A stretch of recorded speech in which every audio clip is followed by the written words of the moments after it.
Well, it's certainly been a while since I've worked on this LP. Sorry about the long pause. Partly wanted to get some other things done for a while, and partly wanted to give myself a bit of a break from Pokemon, considering my opinion of Nintendo as a whole is dropped due to their actions in the whole PAL world business.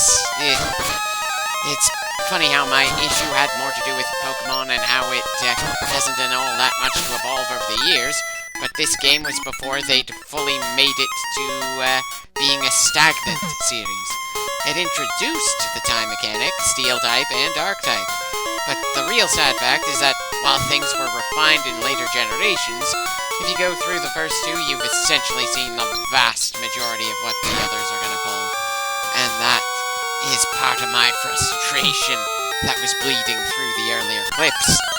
Hopefully the earlier clips were entertaining enough for those who watch them, though I'm sure my continuation of the LP now is going to prompt some people to re-watch what came before just to refresh themselves.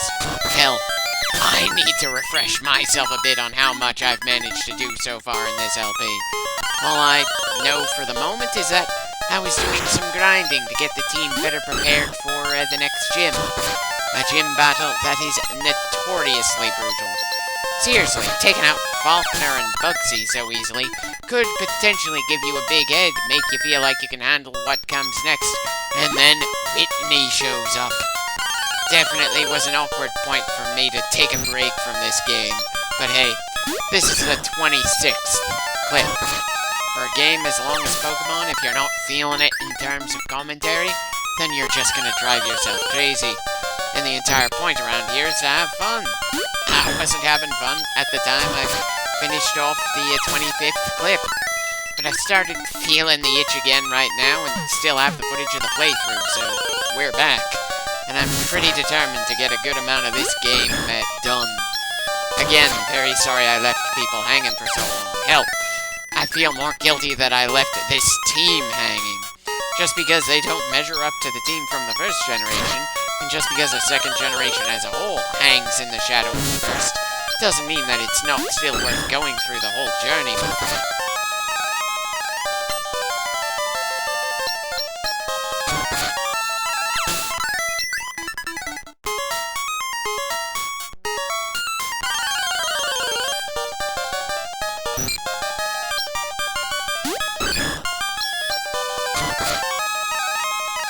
I probably could have made some jokes about crushing bugs, but it would be a bit awkward, considering we're using a bug at the moment.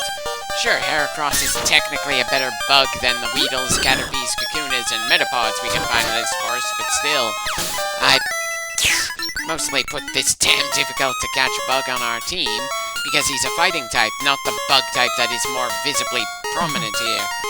It's just downright strange to me that the guy who originally thought up of Pokemon was inspired by bug collecting, and the bug type was pretty damn underwhelming for a good long time compared to the other types. Not that I have anything against the bug type in general. I don't even typically pay attention to the meta in Pokemon and just do what I feel is fun in a given generation, regardless of if it's a great idea or not. Still, as much as I like Butterfree and Beedrill, there are better flying types to pick in every generation. Scyther and Pinsir are both obscenely rare in their own right. I suppose it's kind of inevitable that a lot of typings would get screwed over when you have so many, but in the first two generations in particular, it felt like the Ice, Bug, and Ghost types were painfully neglected. I'm not even entirely sure why I didn't include the fighting type there as well. I'm just going based on personal feelings, and I've done some runs of the games where I've had a pure fighting type like Machoke, or something that has fighting as a secondary all the way to my endgame team. But I just can't think of any time I've ever done so with a bug, or with ice. Though that might be because I stopped personally playing the games after the third generation and mostly just stuck to watching other people have fun LPing the later stuff. Who knows? I might decide to LP Pokemon games I never touched before. It's hard to know what I'll get around to and when, really. I've mostly given up on trying to plan things out and just go based on my mood since, well, I'm just having fun doing LPs, not making any money off of it.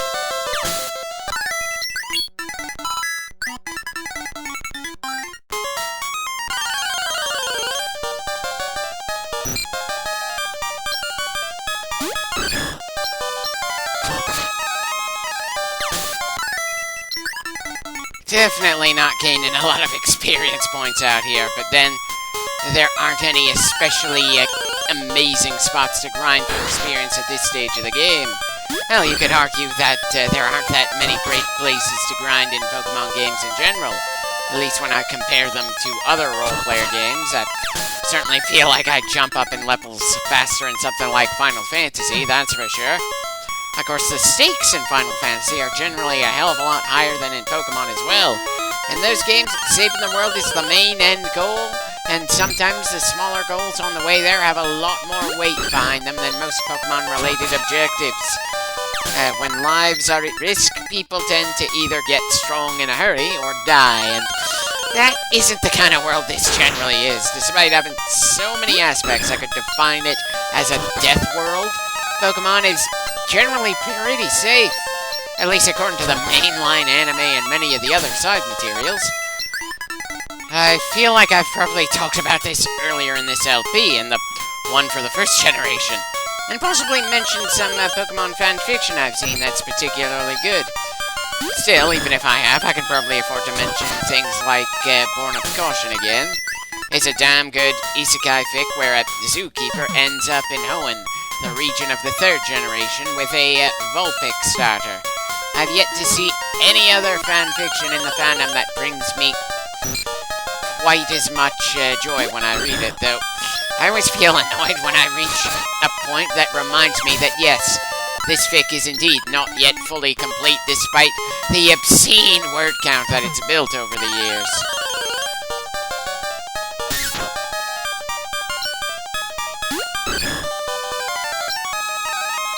Well, at least we have more than just tackle for an attack at the moment. Definitely hoping that China learns a fighting move before we get her on par with the rest of the team, though with my luck that's just not gonna happen because for some baffling reason the newer Pokemon that are available in this game before you get to Kanto don't really measure up to the Kanto ones as much as I would like.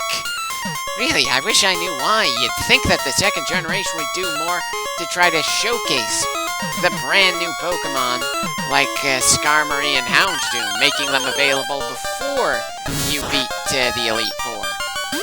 Again, I probably said something like this in one of the previous clips, but still, you think that the second generation would do more to make Johto stick out as a region, not leave it in the shadow of Kanto by this much. But I suppose that was part of the learning curve for the Pokemon franchise, and part of me feels like they may have forgotten to really try, considering how many different remakes the first generation has had, and how prominent all the first generation Pokemon are compared to some of the other generations. Probably a bad sign that I can kind of note something that would become a franchise-long curse in the second generation. That they can't fully get away from the first and grow as much as they probably should be able to.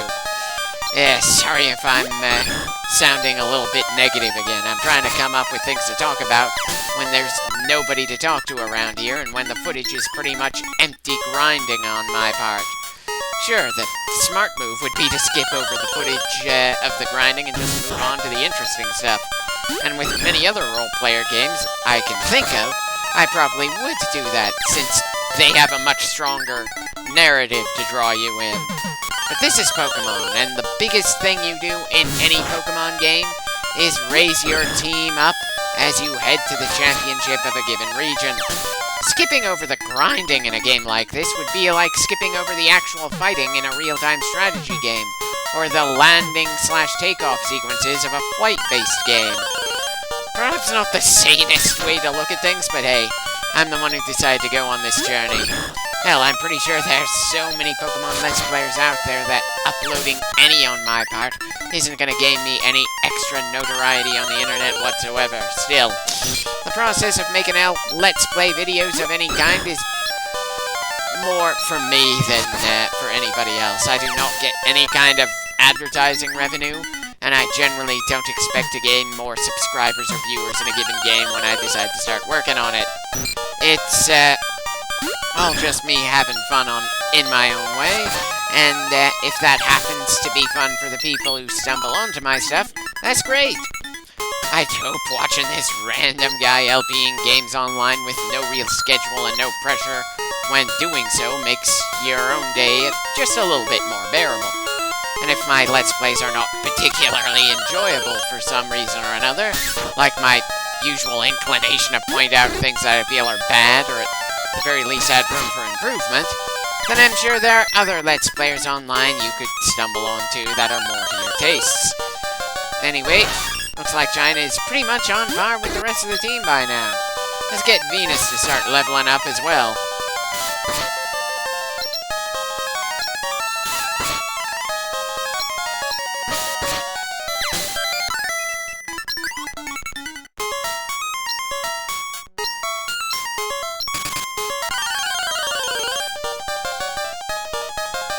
Not really sure why I bothered to do that other than just for the novelty of fighting something other than bugs for the moment.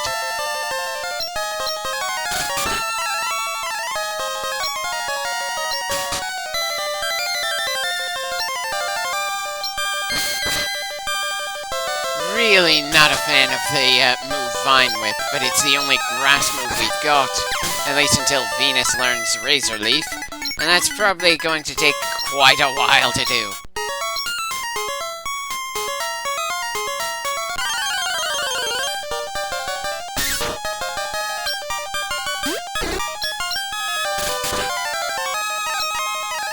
I swear, even when it is neutrally effective, Vine Whip is not that great a move.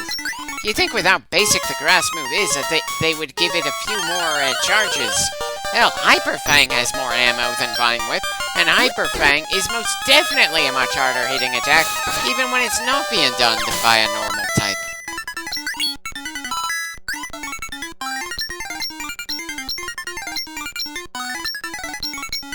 Sleep Powder would be all well and good if I was using Venus to exclusively go after Pokemon that we intend to capture. But otherwise, I just don't feel like that kind of move should take up 1/4 of our moveset. Maybe I'm just too limited in how I decide what Pokemon on our team has what moves. I can certainly say that this far in, we do not have as much type variety in our attacks as we do in terms of defense. And that defense isn't going to mean much of anything, considering we're going to be fighting against Whitney, one of the most infamous gym leaders in the entire franchise. Just an absolute difficulty spike compared to the underwhelming Falkner and Bugsy before her. Even when you see her coming, you can get absolutely wrecked at this stage of the game. And I really wish that difficulty spike felt intentional instead of like someone miscalculated somewhere.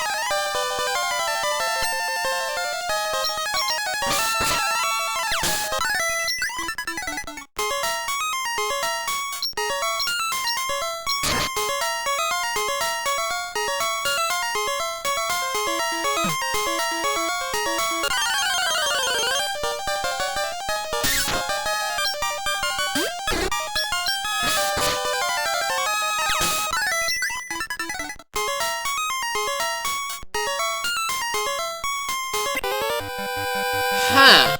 Guess this is the first fresh conversation we've seen since I gained the Cut HM. And look at that, a trainer battle. Time to dust off Crystal Team's scoreboard and see how many wins we can get in this clip.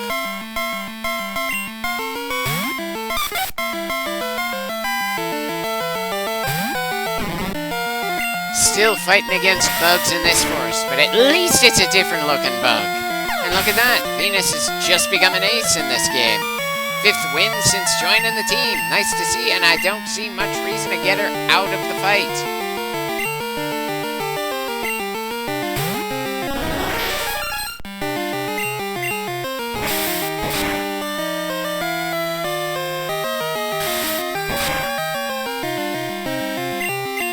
Definitely nice to see that the absurd amount of training is letting us just steamroll through various trainers on the road. But then, for the most part, the trainers on the road aren't treated as threats on the same level as a gym leader. Though considering we beat him with a pretty common grass type, I can't help wondering if he's been in this forest for too long. Seriously, we are not all that far away from Bellsprout Tower here. He shouldn't be in any way surprised at seeing a Bellsprout, even if he wasn't expecting ours to be able to take on his entire small team. Anyway, we're officially moving on from Ilex Forest now. Nice to know that my return clip to this LP wasn't just non-stop grinding and getting our team stronger.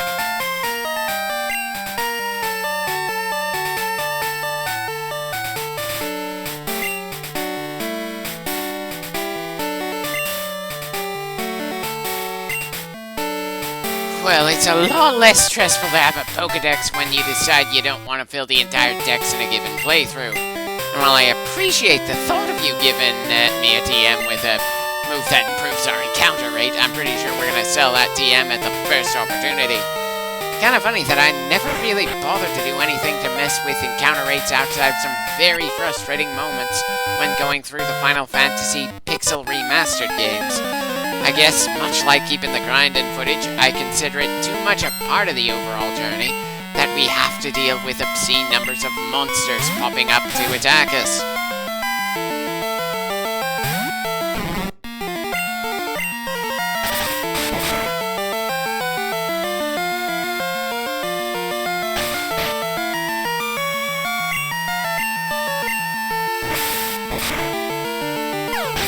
And that's another one for Venus there.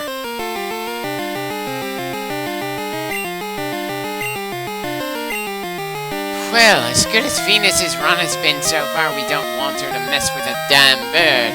Especially a bird that knows a flying type move.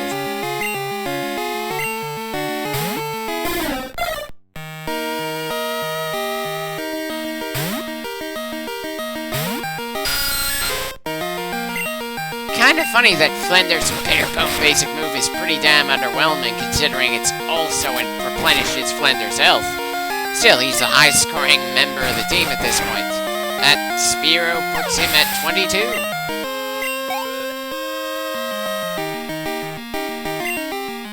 A Sandshrew, huh? That sounds like good food for Venus.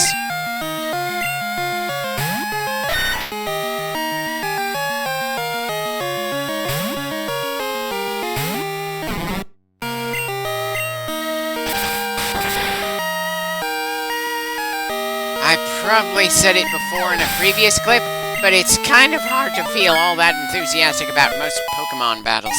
Mostly because it doesn't take all that many turns to bring an enemy down all that often. Hell, if you're doing things right, then battles are so one-sided in your favor that they really aren't all that noteworthy most of the time. Which certainly isn't going to put me in any kind of hurry to LP some of the later generations of Pokemon after this one. Seriously, 2 shots to bring down the Spearow, and that is one of the longer exchanges we've seen so far in this clip. Will we see any trained Pokemon that can take more hits than that?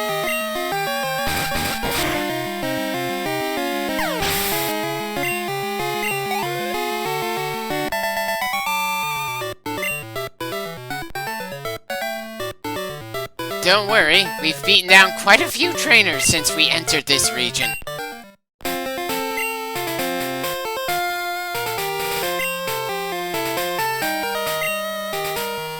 Well, you've already got a bird that's stronger than Falconer's, even if it's unevolved.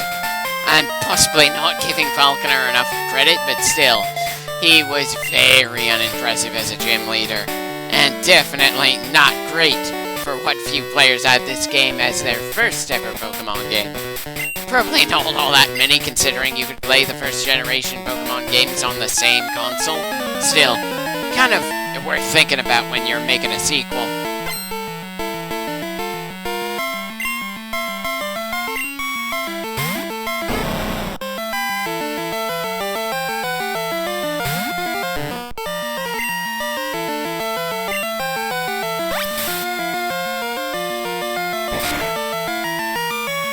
Okay, apparently Snubbull is going to be a lot more durable than the other trained Pokemon we've dealt with so far. Though the fact that a Slowpoke is faster than a Snubbull is a bit embarrassing for the poor girl.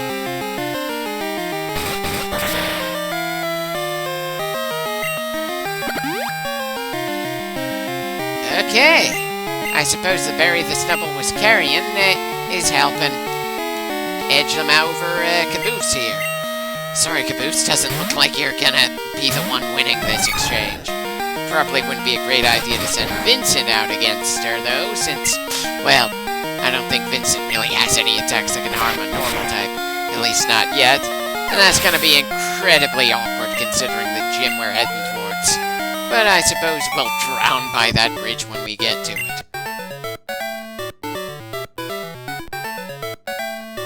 Well, it ends this way because you decide to try to challenge the player character.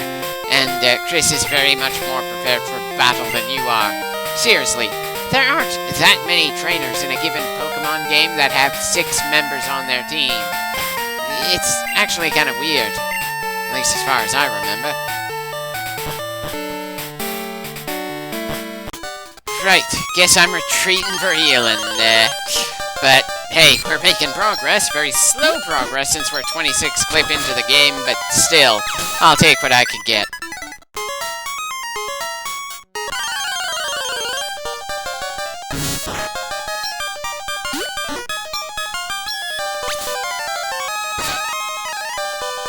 Well, at least Caboose is still able to beat the wild Pokemon in the forest. Still a good way to gain some experience at the very least.